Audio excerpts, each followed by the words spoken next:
पेठ तालुक्यातील गढईपाडा ह्या छोट्याशा आदिवासी पाड्यावर पांडुरंग शिंगाडे हे विविध प्रकारचे मुखवटे तयार करून संस्कृतीचं जतन करत आहे। आपण या ठिकाणी पांडुरंग शिंगाडे यांना विचारूया, आपल्यास ही मुखवटे तयार करण्यासाठी काय काय लागतं?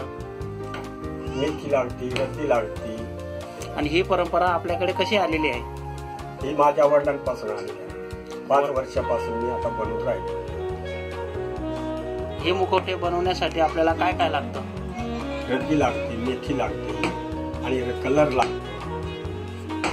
परत जंगलातलं एक काहीतरी लाखाचं ते रद्दा चिकट आल्याकरता ते लागतं। हे मुखवटे कुठे कुठे वापरले जातात? ते भोवऱ्यामध्ये वापरले जातात आणि बारडामध्ये वापरले जातात।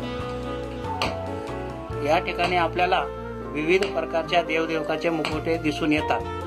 आदिवासी संस्कृतीचं जतन करण्यासाठी अशा प्रकारच्या कलाकुनांना वाव मिळणे आवश्यक आहे। रामदास शिंदे, ऑनलाईन लोकमत, पेठ, नाशिक।